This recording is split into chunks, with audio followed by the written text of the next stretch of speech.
राम राम भावांनो, शेतकरी राजा या यूट्यूब चॅनलमध्ये आपले स्वागत आहे. तर मित्रांनो, आज आपण बघणार आहोत गावरान कोंबडी पालनाविषयी थोडीशी माहिती.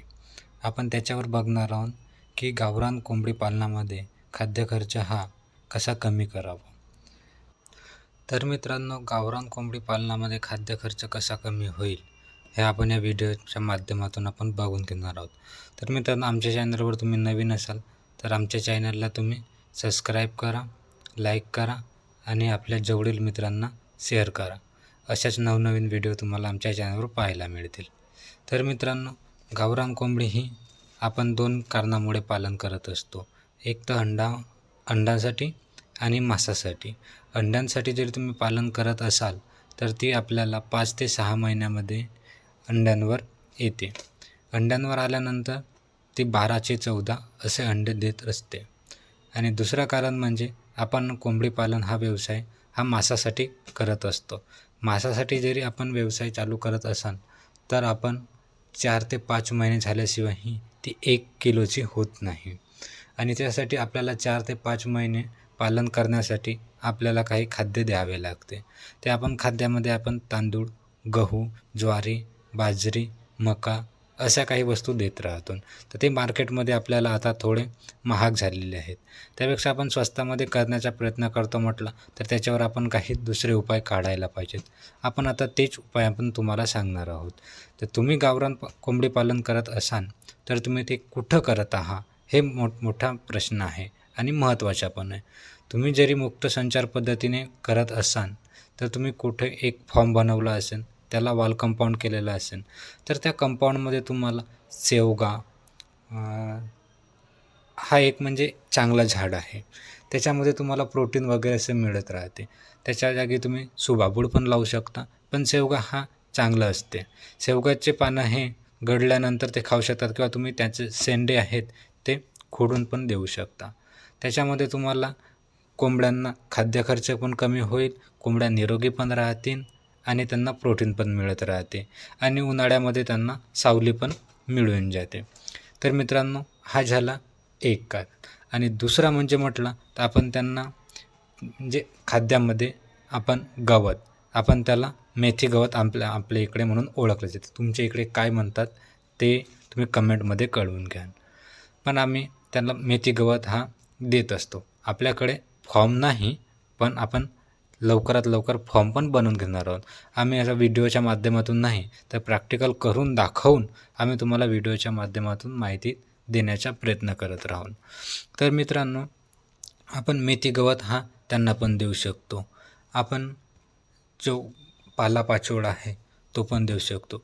आणि दुसरं म्हणजे आपण त्यांना आपल्या गावामध्ये किंवा आपल्या ज्या एरियामध्ये आठवडी बाजार हा होत असतो आणि रोजच बाजार होत असतो. आठवडी बाजारच नाही पण बाजार होत असतो. त्या बाजारामधून तुम्ही टमाटर, गोबी, मेथी, पालक असं म्हणजे मार्केट वेस्ट, आपण त्याला भाजीपाल्याच्या वेस्ट म्हणून घेऊ. त्याच्यामध्ये सगळेच चालून जातात. ते आपण जरी घेऊन आला आणि एका जागी ढिगाळ टाकून दिला तरी पण होऊ शकते. आणि पण त्याच्यामध्ये थोडा वेस्टेज जास्त जाऊ शकते. म्हणून आपण त्यांना कसं चाकूच्या माध्यमातून किंवा काही दुसरा काता, आपल्या इकडे चाकू आणि काता अलग अलग असते. तुमच्या इकडे काय म्हणतात ते माहिती नाही, ते पण तुम्ही कमेंटमध्ये कळवा. आम्ही कात्यांना त्याला बारीक बारीक तुकडे करून त्यांना देऊ शकतो, म्हणजे जेणेकरून तो त्यांना त्रास कमी होईल आणि वेस्ट पण कमी जाईल. त्याच्यामध्ये तुम्ही माशांचा वेस्ट पण देऊ शकता. माशांचा वेस्ट हा ताजा न देता 2-3 दिवसाचं शिळं असलेला द्या, म्हणजे त्याच्यामध्ये थोडे जंतू किंवा अळ्या असे होतात आणि ते त्यांना चांगले होतात. प्रोटीनयुक्त होऊन जातात. त्याच्यामध्ये तुम्हाला फायदा असं होईल की थोडा म्हणजे खर्च कमी होऊन जाईल. तुम्ही जरी खाद्य देतो म्हटलं तो कमी द्यावा लागेल. तांदूळ, गहू, ज्वारी, बाजरी, मका हा आहे तो तुम्हाला कमी द्यायला लागेल.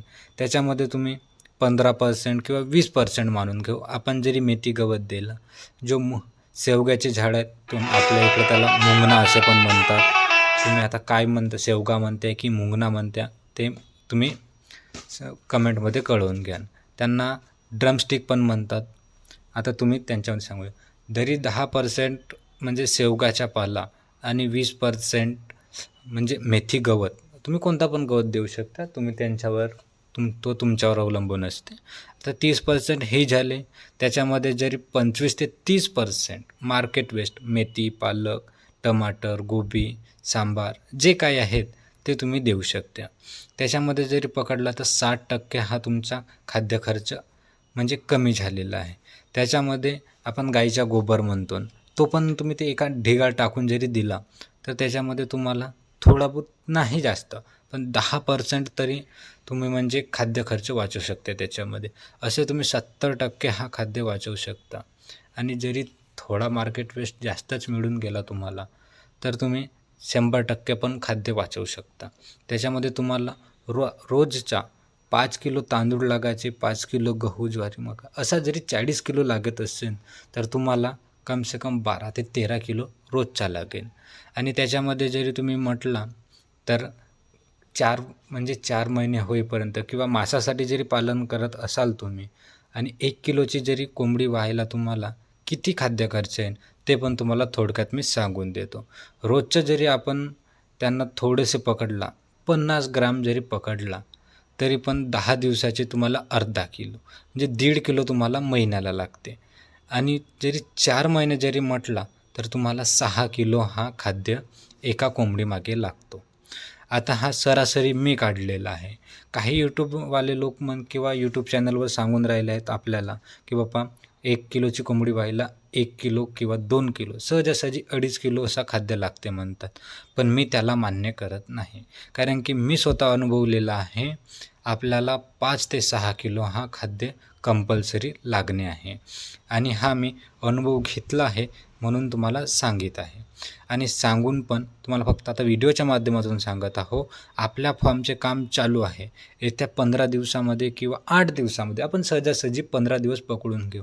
आपण जास्त कोंबड्यांपासून नाही तर कम से कम 10 कोंबड्यांपासूनच तुम्हाला सुरुवात करून दाखवत आहोत. आणि तो पण लो बजेटमध्ये. तुम्हाला 50,000 मध्ये फॉर्म चालू करण्याची टेक्निक आम्ही सांगणार आहोत. त्याच्यापेक्षा कमी करण्याचा प्रयत्न आम्ही करू. आणि काही जरी तुम्हाला अडचण आली तर आम्ही तुम्हाला त्याची पण माहिती देत राहू. आपल्या चॅनलवर तुम्ही जरी नवीन असाल तर तुम्ही सबस्क्राईब करून ठेवा. तुम्हाला सुरुवातीपासूनच तुम्हाला माहिती देण्याचा आम्ही प्रयत्न करू. आणि सुरुवातीपासून माहिती दिली राहील तर तुम्हाला अतिशय चांगले राहील. तुम्ही जर सुरुवातीपासूनच समजून घेत असाल तर तुम्हाला हा अतिशय चांगला राहील. म्हणजे कसं आहे, लहानापासून मोठं व्हायला शिकू शकता तुम्ही.